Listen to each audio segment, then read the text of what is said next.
ایاک نعبد و ایاک نستعین، کہو ہم صرف تجھی سے مدد چاہتے ہیں اور ہم صرف تیری ہی عبادت کرتے ہیں۔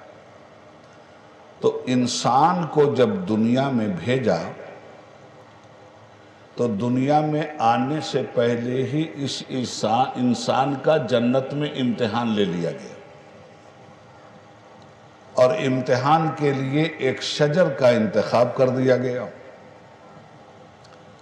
اور جناب آدم کو جنت کی تمام نعمتوں سے نواز کر ان کے سامنے ایک شرط رکھ دی گئی کہ آدم جنت کی ہر چیز سے محظوظ ہونا، مگر وہ ایک انتخاب کر دیا گیا شجر کا۔ ایسا نہیں تھا کہ وہ درخت بد نصیب تھا، ایسا نہیں تھا کہ وہ درخت منحوس تھا، ایسا نہیں تھا کہ اس درخت میں کوئی بدشگونی تھی۔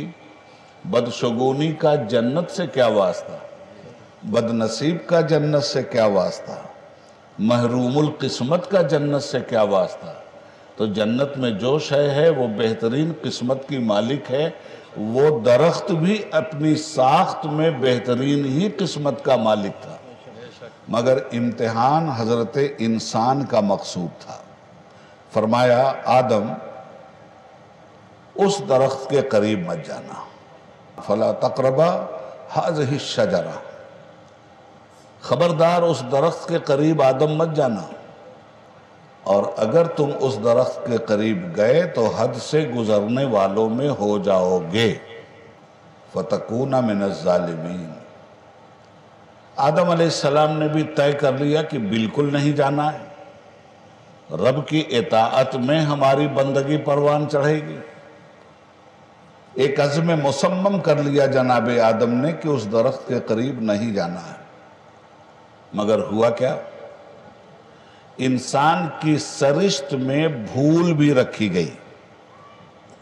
تو قرآن کہتا ہے فَأَزَلَّهُمَ الشَّيْطَانُ، شیطان نے آدم کو ذلت دے دی، دھوکہ دے دیا، اور آدم علیہ السلام اس کے دھوکے اور اس کے فریب کا شکار ہو گئے۔ جو نہیں کرنا تھا وہ کر گئے، مگر نہ نیت تھی نہ ارادہ تھا۔ نیت اور ارادہ تو یہ تھا کہ کسی قیمت پہ وہ کام نہیں کریں گے جس کام سے ہمارے رب نے ہم کو منع کیا ہے۔ تو جنت ہی میں انسانوں کے باپ کا امتحان لے کر انسانوں کی فطرت کو قدرت نے حویدہ کر دیا تھا۔ آدم علیہ السلام پھسل گئے، اور جو ہی ہوش آیا کہ یہ کیا کیا، تو فوراً سر پٹک کے رونے لگے رب کی بارگاہ میں، اور کہنے لگے ربنا ظلمنا انفسنا وَإِن لَّمْ تَغْفِرْ لَنَا وَتَرْحَمْنَا لَنَكُونَنَّ مِنَ الْخَاسِرِينَ۔ اے رب، جان بوجھ کر ہم نے یہ نہیں کیا، دھوکہ ہو گیا، ایک غفلت سی آ گئی، ہم غفلت کا شکار ہو گئے معبود، مگر ہم تیرے غدار نہیں ہیں، ہم ہیں تیرے ہی وفادار۔ اے معبود، ہم سے غلطی ہو گئی ہے، اگر تو نے ہمیں نہیں بخشا، تو نے ہمیں نہیں معاف کیا، تو ہم تو نقصان اٹھانے والوں میں ہو جائیں گے۔ اب دیکھیے جنت میں یہ مناظر سامنے آ رہے ہیں، منع کیا، مانے بھی، بھول ہو گئی، چلے گئے، غلطی کا احساس ہوا، رونے دھونے لگے، معاف کر دے پروردگار۔ یہ ہے روز اول کی کہانی آپ کی۔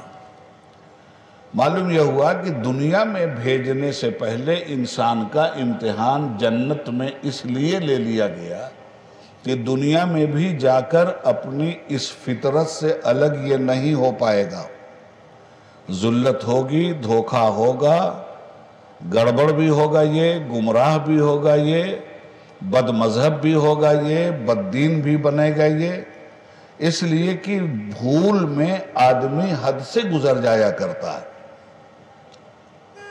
اور وہاں جنت میں انہیں رکھا، معاف کیا، حکم ہوا کہ اب زمین پہ اترو۔ تو اترے بھی تو اکیلے نہیں اترے، میاں بیوی بھی ساتھ میں اترے، اور وہ دشمن بھی جنت سے ساتھ ہی ساتھ نکالا گیا جس نے دھوکہ دیا تھا۔ اور اللہ نے ارشاد فرمایا انسانوں سنو، ان الشیطان للانسان عدو مبین، شیطان تمہارا کھلا ہوا دشمن ہے۔ جب جنت میں تمہارے باپ کو اس نے نہیں چھوڑا تو گناہوں کی بھری دنیا میں تم کو وہ کیا چھوڑے گا؟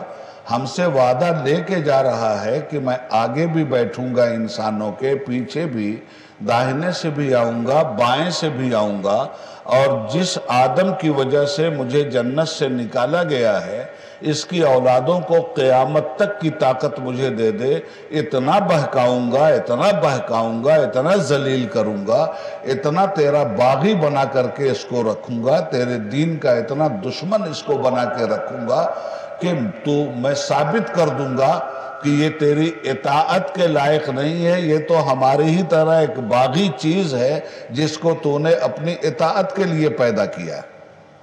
رب نے کیا فرمایا؟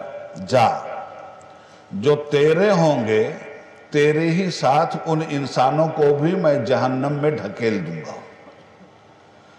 اس کے بعد وہ خود بولا کہ پروردگار تیرے صالح بندوں کی فطرت مجھ پہ آشکارا ہو چکی ہے، جو تیرے صالح بندے ہوں گے ان پر میرا داؤ نہیں چل سکتا، اور وہی وہ بندے ہیں جو ہر وقت اس کے داؤ سے اپنے آپ کو بچانے کے لیے کبھی غفلت کی چادر نہیں اوڑھتے، ہمیشہ ہوشیار اور بیدار ہو رہتے ہیں، اور نظر اس بات پہ رکھتے ہیں کہ اللہ کس چیز سے راضی ہوتا ہے وہ کرنا ہے، اور اللہ کس چیز سے ناراض ہوتا ہے اس سے بچنا ہے۔